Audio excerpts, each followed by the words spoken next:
Welcome to the Autism and Neurodiversity Podcast. We're here to bring you helpful information from leading experts and give you effective tools and support. I'm Jason Grigla, a licensed counselor and founder of TechieForLife, a specialized mentoring program for neurodiverse young adults. And I'm Debbie Grigla, a certified life coach. And maybe most importantly, we're also parents to our own atypical young adults. Hello and welcome to the Autism and Neurodiversity Podcast. I'm Jason Grigla, and I'm going to be talking to you today about a power struggle that goes on in this situation of trying to mentor and help neurodivergent brains and autists to develop and to move forward and to go into independence and self-reliance.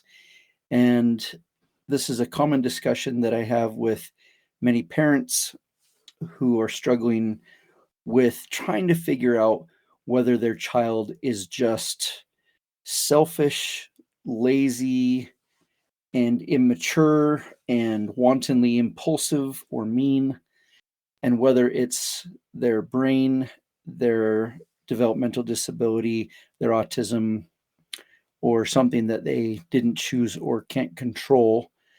And that is a hard question because on one hand, personality flaws are real and hold us back and make life difficult, and personality flaws are ineffective and are roadblocks to success. And yet developmental disabilities overlap what those look like in terms of selfishness, laziness, impulsivity, and it's hard to know how much ownership to give choice by our loved one and how much to give them patience, empathy, compassion, and understanding because it's a physiological brain issue that they didn't ask for and that they can't control. There's truth somewhere in the middle. And the problem that comes up is, when do you treat it like one and when do you treat it like the other? And I don't have a great black and white procedural answer for that. I do think it's frustrating, a little like whack-a-mole, where if you hit one, the other one pops up, and if you knock the one that pops up, another one pops up. It seems like when we try to work on character flaws or personality flaws, like, for example, selfishness or narcissism, then what happens is their autism gets in the way and makes it difficult to overcome that character flaw.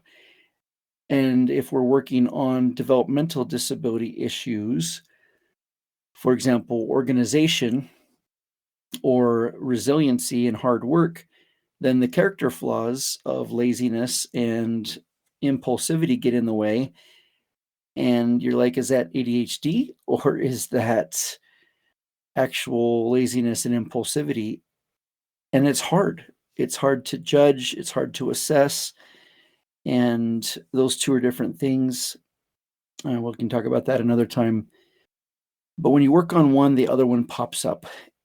And for example, another example would be if you're working on character flaws and you're trying to overcome those and knock those down, then another enemy pops up. And that would be learned beliefs, self-talk, learned negative tapes. Some people call them, where we say to ourselves that we're terrible or life sucks or people are going to hurt us. And because so many of us have all gone through negative life experiences, we all have a set of negative beliefs.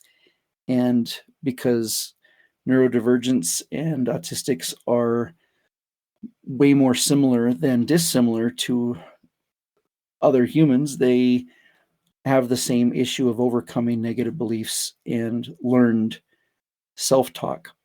And sometimes I don't know if someone's really anxious about social situations and the anxiety comes from a developmental disorder or autism, and they just don't know how to do it. And then other times I don't know whether it is the fact that they've learned that if I put myself out there, I'm going to get beat up, I'm going to be vulnerable and get knocked down and put on the mat, so I don't want to keep getting up off the mat if I'm just going to get knocked down again.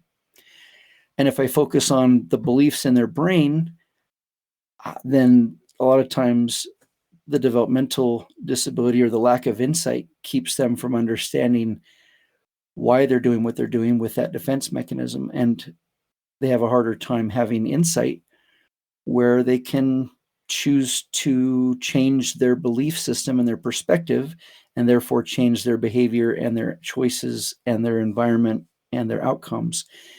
And so one knocks down the other. And in the business world, they talk about synergy on teams.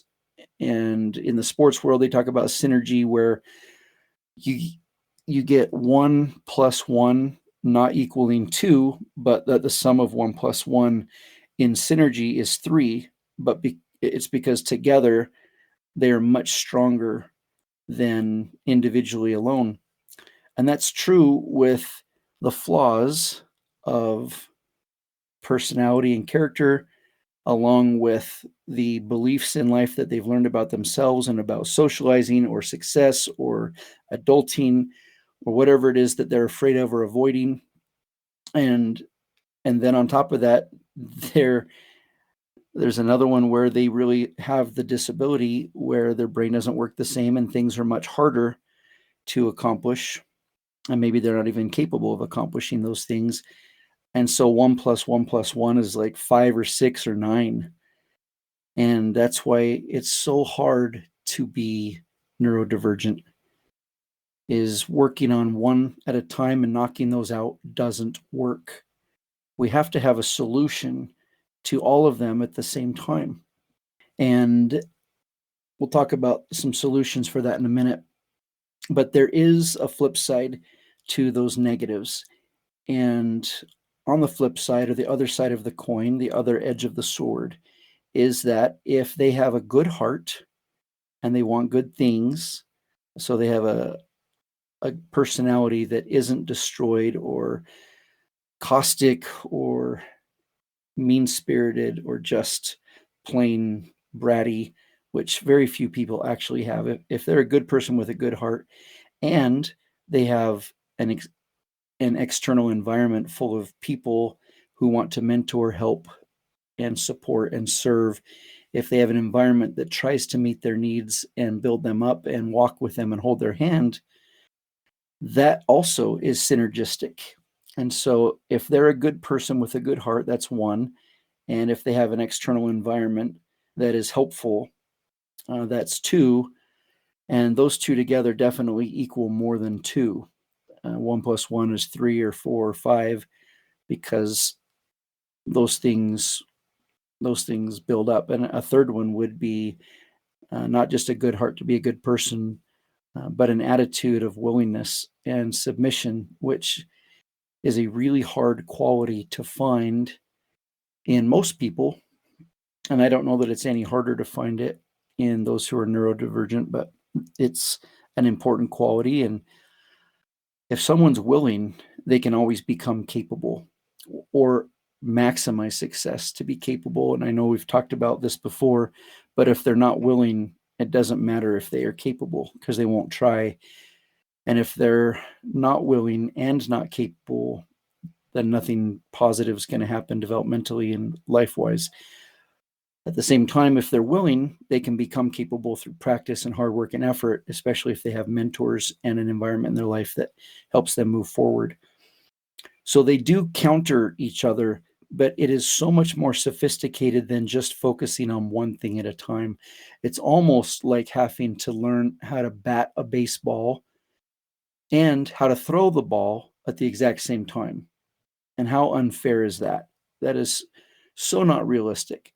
And so it takes twice as long to learn half as much, or even more disproportionate than that in many cases. And so the solution, or the thing that works in this, is understanding that the brain always changes, that no matter how many times we try and fail, we are not beating our head against an unmovable rock. The reality is that every time a brain has an external trigger or even an internal trigger where they make a conscious decision, the brain has an immediate reaction that we don't choose very easily. And that's how the brain triggers a response. It's physiological, it's chemical, it's neural pathway driven. And then, because it's in the frontal cortex, the brain has the ability to say, that just happened. If it happens again, how do I want to do it different the next time? And so the brain adjusts or prepares to adjust in case something needs to be different the next time. And if no other situation like that comes up, then no neural pathways are built. But while someone is making the same mistakes over and over and over, there are absolutely neural pathways changing and growing that eventually it tips the scale and they act differently. And a good example with that would be addiction recovery, where they might continue to use alcohol. And eventually, if they don't do anything to choose to change it and they keep consciously choosing to keep drinking, they will die.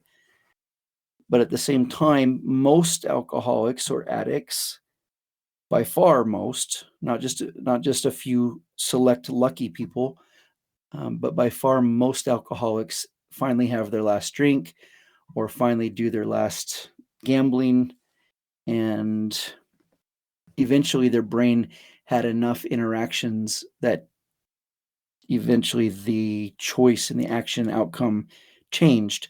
But even though on the outside it looked like nothing was changing and they're the same exact person, it is changing. The brain is moving. So we never know whether it's going to be the first time or the 1,000th time or the 10,000th time that their behavior will change.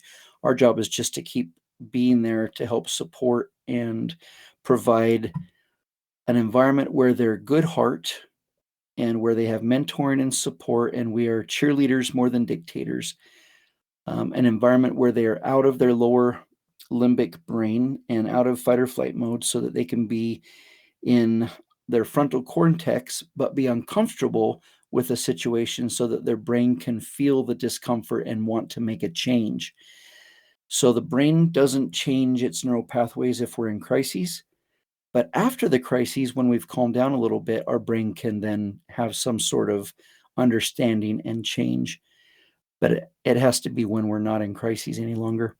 So I wanted you to understand today that parenting someone who has both neurodevelopmental and mental health issues is 1 + 1 is 3. I wanted you to understand that the personality flaws that everyone struggles with are hard enough to deal with as humans, but even harder to overcome and deal with when there's a physiological developmental difference in the brain going on that makes it a disability, or at a minimum, divergent away from the norm.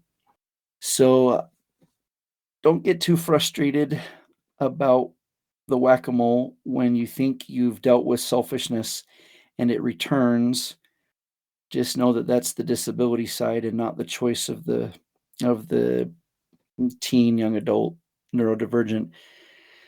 And also, when you're trying to focus on autism and they're actually just being lazy, I think you have to approach that situation like they're being lazy or avoidant, and not just say, well, it's all anxiety. It's not fair to push them out of their comfort zone. Whether it's laziness or developmental disability, they still need the same outcome. They need an external force, an external environment to help support them to become who they want to be and who it's good to be. And in a lot of ways, because there is a disability, our job as mentors is to not allow them to stay just how they are, because human nature always flows to the lowest common denominator, and we tend to deflate unless we are constantly inflating. And I think that's true with all of us, and neurodivergents aren't much different.